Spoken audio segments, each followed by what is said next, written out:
আসসালামু আলাইকুম রহমতুল্লাহি ওবরকাতুহু। সম্মানিত দর্শক, শেখ হাসিনাকে নিয়ে একটি নতুন বিতর্ক সামাজিক মাধ্যমে রীতিমতো তোলপাড় তৈরি করেছে। যে বিষয়টি নিয়ে এখন আজকে আমি আলোচনা করব, আমার নিজের মস্তিষ্কে এই বিষয়টি আগে কখনো আসেনি। আমরা যারা সামাজিক মাধ্যমে কাজ করি এবং মোটামুটি একটা ট্রান্সপারেন্সি রাখার চেষ্টা করি, আমাদের কথা, আচরণ, তথ্য, উপাত্ত সবকিছু একটা মান যারা বজায় রাখার চেষ্টা করি, তাদের মধ্যে ফেস দ্য পিউপিল নামক যে একটি অনুষ্ঠান হয়, জনাব সাগর, তিনি গুরুত্বপূর্ণ ব্যক্তি, বয়সে নবীন, প্রবাসী সাংবাদিক, বাংলাদেশে সাংবাদিকতা করেছেন। একটা সময় আমার সঙ্গে তার খুবই ভালো সম্পর্ক ছিল, এখনো আছে, এবং আমাদের দুজনের মধ্যে সৌহার্দ্যপূর্ণ যে সম্পর্ক, এটি অনেক ঊর্ধ্বস্তরের। আমি জনাব সাগরকে চিনি এবং জানি। তার আতিথেয়তা, তার আন্তরিকতা, তার সততা, তার নিষ্ঠা এবং সাংবাদিকতা পেশাকে ভালোবাসা, এটি আমি খুব অল্প মানুষের মধ্যে দেখেছি।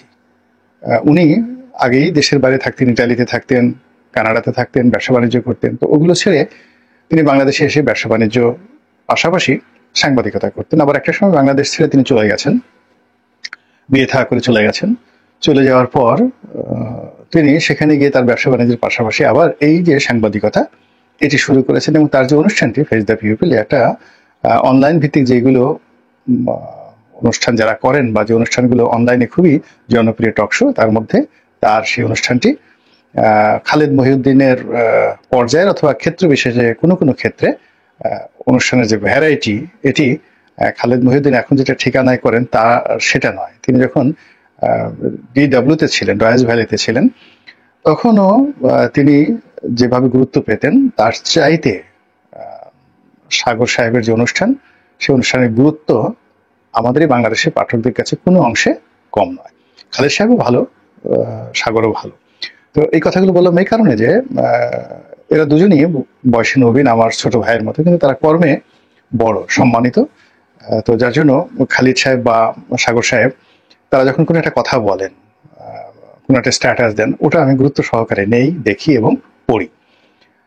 তো জনাব সাগরের একটা ফেসবুক স্ট্যাটাস দেখলাম যে তিনি এরকম একটা ফেসবুক স্ট্যাটাস, অন্যের একটা ফেসবুক স্ট্যাটাস তিনি দেখেছেন, এবং তার সেই বক্তব্যগুলো, অর্থাৎ যে স্ট্যাটাস যিনি দিয়েছেন তার সেই বক্তব্যগুলো জনাব সাগরের দৃষ্টি আকর্ষণ হয়েছে, এবং তিনি একমত পোষণ করেছেন বলে সেটা আবার শেয়ার করেছেন। এবং সেটা শেয়ার করার কারণে তিনি, যেহেতু জনাব সাগর আমার ফেসবুকের সাথে জড়িত, তো আমিও সেই বিষয়টা দেখলাম এবং আমারও মস্তিষ্কে কিন্তু বিষয়টা নাড়া দেওয়ার কারণেই আজকের এই শিরোনামে কথা বলার চেষ্টা করছি। প্রশ্নটা হলো, শেখ হাসিনা কি দিল্লিতে, কলকাতাতে, আগরতলাতে, নাকি ঢাকাতে? এটা কি বুকে হাত দিয়ে আমরা কেউ বলতে পারবো? ভারত বলছে তাকে ফেরত দেবে না, ভারত বলছে তাদের দেশে তারা আছে, ভারত বলেছে বা ভারতের পত্রপত্রিকা এসেছে যে তাকে ভারতে আশ্রয় দেওয়ার জন্য, যাকে বলা হয় একটা পলিটিক্যাল ঐক্যমত হয়েছে, সমস্ত রাজনৈতিক দলগুলো বৈঠক করে তারা সেখানে তাকে স্থান দিয়েছে। 2 নম্বর হলো যে আমরা পেপারে দেখেছি বা খবর শুনেছি যে তাকে ট্রাভেল পাস দেওয়া হয়েছে, ইত্যাদি ইত্যাদি অনেক বিষয়, এবং তাকে আশ্রয় দেওয়া হয়েছে, তাকে সম্মানিত মেহমান হিসেবে রাখা হয়েছে। এই সকল কথা ভারতীয় কর্মকর্তারা বলেছে। কিন্তু এটা যে কৌশল নয়, এটা আমরা বুঝবো কি করে? এর কারণ হলো, কেবল ভারত নয়, আমেরিকার মতো অনেক বড় বড় যাকে বলা হয় রাষ্ট্র, ইংল্যান্ড, তারা এরকম অনেক ক্ষেত্রে দেখা গেল যে কাউকে তারা জেলখানায় পুরে রেখেছেন, কিন্তু বললেন যে আমরা চিনি না, জানি না কোথায় আছেন, বা তাদের জিম্মায় রয়েছে, মেহমান হিসেবে রয়েছে, তারা হয়তো প্রচার করলো, মেরেই ফেলা হয়েছে। এরকম অনেক ঘটনা বড় বড় রাষ্ট্রগুলো ঘটে। এখন শেখ হাসিনার ক্ষেত্রে বাস্তব অর্থে কি ঘটেছে, এটি আমরা ভারতীয় ন্যারেটিভ, ভারতীয় পত্রপত্রিকার খবর এবং আমাদের দেখা কিছু দৃশ্য এবং একই সঙ্গে আমাদের কিছু ন্যারেটিভ, এইগুলোকে মিলে আমরা বোঝার চেষ্টা করছি যে তিনি ভারতে আছেন। কিন্তু প্রমাণ কি? এখন পর্যন্ত তিনি ভারতের কারোর সঙ্গে গুরুত্বপূর্ণ বৈঠক করেছেন, আমরা তার কোনো ভিডিও ফুটেজ দেখিনি। এগুলো একটা। 2 নম্বর হলো যে আওয়ামী লীগের অনেক নেতার সঙ্গে তার কথাবার্তা হয়, কোনো নেতার কাছেই তিনি এখন পর্যন্ত বলেননি যে তিনি ভারতের কোথায় আছেন। এবং তার সঙ্গে ভারতের যে সকল নেতা রয়েছেন আওয়ামী লীগের, সাংবাদিক রয়েছেন এবং তার অনেক ব্যক্তিগত বন্ধু রয়েছেন কলকাতাতে এবং দিল্লিতে। শেখ হাসিনা যেহেতু ৭৫-১৫ আগস্টের পরে দীর্ঘদিন দিল্লিতে ছিলেন, ফলে ওখানকার রাজনৈতিক অঙ্গন, সাংবাদিক অঙ্গন, এমনকি চলচ্চিত্রের অঙ্গনে তার ব্যক্তিগত বন্ধু রয়েছে। তো সলিমান নাসরিন যেভাবে ভারতে আছেন, তার যেমন বন্ধু বান্ধব রয়েছে, কাজেই তিনি ইচ্ছে করলে গোপন থাকতে পারবেন না। কোথায় আছেন, কি অবস্থায় আছেন আমরা জেনে যেতে পারি, কিন্তু শেখ হাসিনা ভারতের কোথায় আছেন সেটি তার যারা ভারতীয় বন্ধু রয়েছেন তারা একবার হলেও জানবেন। জয় জানতেন, পুতুল জানতেন। পুতুল তো যাকে বলা হয় দিল্লিতে আছেন। এখন পুতুলের সঙ্গে তো তার কোনো ছবি আমরা এখন পর্যন্ত গত 7 মাসে দেখিনি। পুতুলের সঙ্গে তার সাক্ষাৎ হয়েছে এরকম কোনো দৃশ্য আমরা দেখিনি। জয় ভারতে এসেছেন, তার মায়ের সঙ্গে দেখা করেছেন, এরকম দৃশ্য আমরা দেখিনি। জয়শঙ্করের সঙ্গে, নরেন্দ্র মোদীর সঙ্গে বা অন্য কোনো রাজনৈতিক নেতার সঙ্গে শেখ হাসিনার দিল্লিতে দেখা হয়েছে, আগরতলাতে দেখা হয়েছে কোনো নেতার, বা মমতা ব্যানার্জির সঙ্গে শেখ হাসিনার কথা হয়েছে, খুবই ঘনিষ্ঠ সম্পর্ক তাদের, মমতা ব্যানার্জির সঙ্গে তুমি সম্পর্ক। তো সেরকম কোনো দৃশ্য তো আমরা এখন পর্যন্ত দেখিনি। তাহলে শেখ হাসিনাকে নিয়ে ভারতীয় যে ন্যারেটিভ, বা তিনি শেখ হাসিনা ভারতে আছেন, যে কোনো সময় টুস করে ঢুকে পড়বেন, এই বিষয়টি শতভাগ বিশ্বাস করাটা নির্বুদ্ধিতা। এই প্রথম আমার মনে হলো। দ্বিতীয়ত, তিনি যে বাংলাদেশে নেই এটা একেবারে উড়িয়ে দেওয়াটাও শতভাগ নির্বুদ্ধিতা এখন মনে হচ্ছে। কারণ হলো তার যে বঙ্গভবনের যাওয়ার যে প্ল্যান ছিল আগস্ট মাসের 5 তারিখে, তো সেই সময়টাতে তিনি গাড়িতে করে একটা টহল দিয়েছেন নিচে। এরপর তিনি হেলিকপ্টারে উঠেছেন এবং তার হেলিকপ্টার ঢাকার আকাশে বেশ কিছুক্ষণ উড়েছে। তারপর সেই হেলিকপ্টার কোথায় গিয়েছে, সেটার গতিবিধি কি, এই বিষয়ে আমাদের কাছে কোনো তথ্যপাত্র নেই।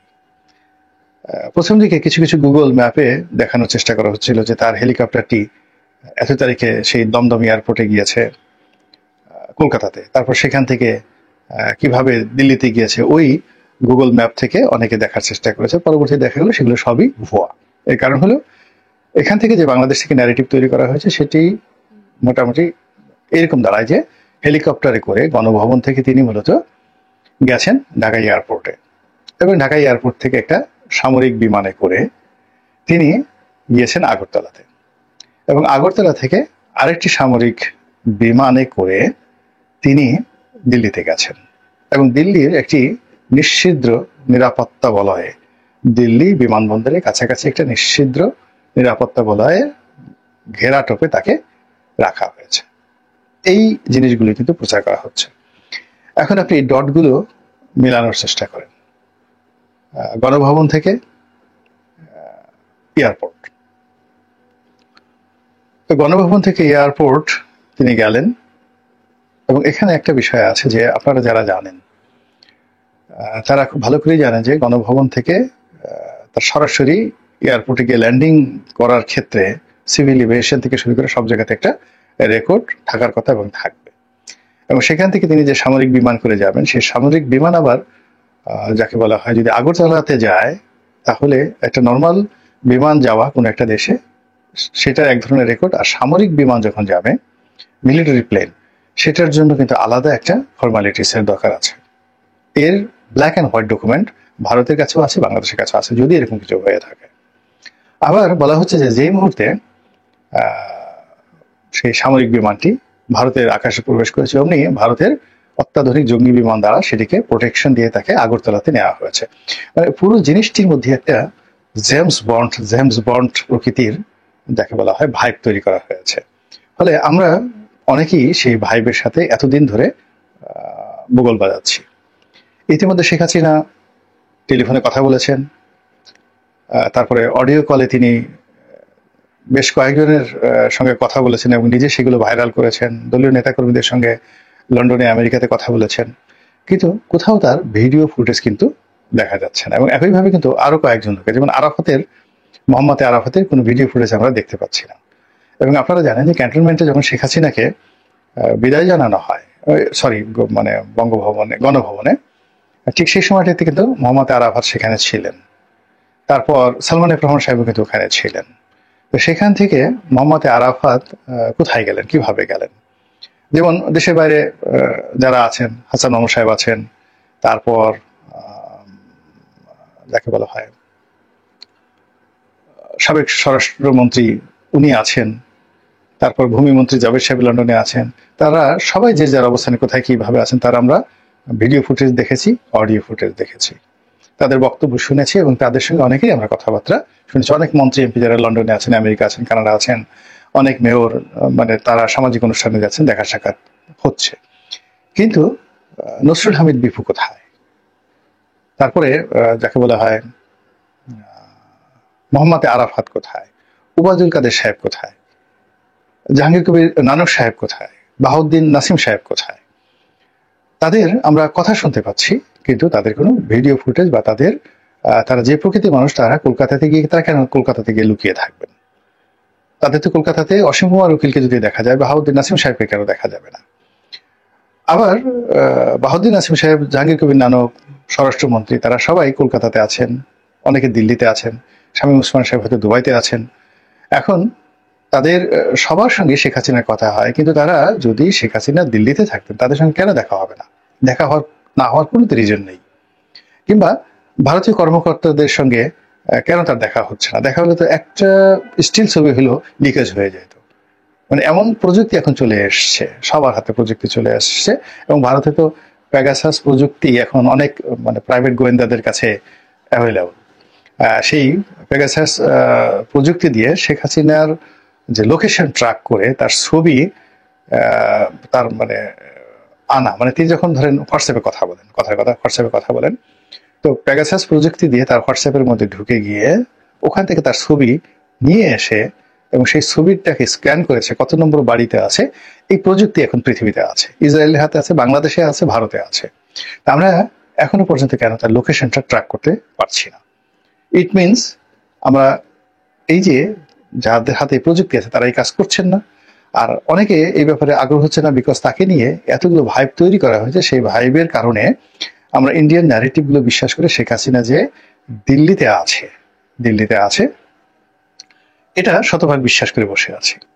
অথচ আপনি যদি তার কথাবার্তাগুলো বিশ্লেষণ করেন যে আমি বাংলাদেশের খুব কাছাকাছি আছি, যে কোনো সময় টুস করে ঢুকে পড়ব, এই কথাগুলো। আবার তিনি বলছেন আমি যেখানে আছি সেখানে নেটওয়ার্ক ঠিক মতো কাজ করছে না, ইত্যাদি অনেক কথা। আবার তিনি যে কথাগুলো বলছেন, যেভাবে কথাগুলো বলছেন অর্থাৎ কনফিডেন্টের সাথে, তাতে মনে হচ্ছে যে বাংলাদেশের অনেকের সাথে তার যাকে বলা হয় কনফিডেন্সিয়াল একটি সম্পর্ক তার রয়েছে। তো এই সব মিলিয়ে শেখ হাসিনাকে নিয়ে আপনার আমার যে চিন্তা, সেই চিন্তাটা আমরা এখনো নিশ্চিন্ত পর্যায়ে থাকতে পারছি না। যারা তাকে ভালোবাসেন তারা একভাবে চিন্তা করছেন, আর যারা তাকে ভয় পান, যদি তিনি ঢাকা থাকেন, যদি তিনি ঢুকে পড়েন তাহলে সেক্ষেত্রে কি হবে? যদি ঢাকা থাকেন তাহলে কি হবে? যদি বাংলাদেশের ভিতরে থাকেন তাহলে কোথায় আছেন, কার জিম্মায় আছেন, কি আছেন, এইসব নিয়ে এই যে নতুন করে আবার বিতর্ক শুরু হলো। এবং আপনি চিন্তা করুন যে বাংলাদেশে যে ঘটনাগুলো ঘটে যাচ্ছে একটার পর একটা ঘটনা, কোনোটার সাথে আপনি কোনোটা ডট মিলাতে পারবেন না, কোনোটার সঙ্গে কোনোটার আপনি বন্ধন দিতে পারবেন না, সব কিছু এলোমেলো। এবং এখানে আওয়ামী লীগ যে খেলছে এতে কোনো সন্দেহ নেই, এবং সেই খেলায় সরকার, জনগণ, তারপর শেষে প্রশাসন থেকে শুরু করে সবাই যে দৌড়াচ্ছে তাতেও কোনো সন্দেহ নেই। কাজেই কোনো কিছু বিশ্বাস করার আগে বৈজ্ঞানিক তথ্যপত্র সহ, প্রমাণ সহ, যুক্তি সহ যদি আপনি একটি অনুসিদ্ধান্তে পৌঁছাতে পারেন এবং সেই অনুসিদ্ধান্তের প্রেক্ষিতে যদি আপনি সিদ্ধান্ত নিতে পারেন, সেটা অনেকটা নিরাপদ হয়, যেটি আমাদের রাজনীতিতে এখনো পর্যন্ত আমরা বিএনপি, আওয়ামী লীগ, জামাত, জাতীয় পার্টি কেউ পারেনি। আমরা শেখ হাসিনাকে কেবলই মতো পালিয়ে গেছে ধরে নিয়ে আসবো, তারপর তাকে ফাঁসিতে লটকাবো, ইত্যাদি ইত্যাদি বলে মনের ঝাল মিটাচ্ছে। কিন্তু যদি তিনি ঢাকা থেকে থাকেন, তিনি আমাদের এই নির্বুদ্ধতা দেখে কিভাবে হাসছেন, এই কথা মনে করলে আমার অন্তরটা কেঁপে ওঠে। আল্লাহ আমাদের সবাইকে হেদায়েত দান করুন এবং হেফাজত করুন। আসসালামু আলাইকুম ওয়া রাহমাতুল্লাহ।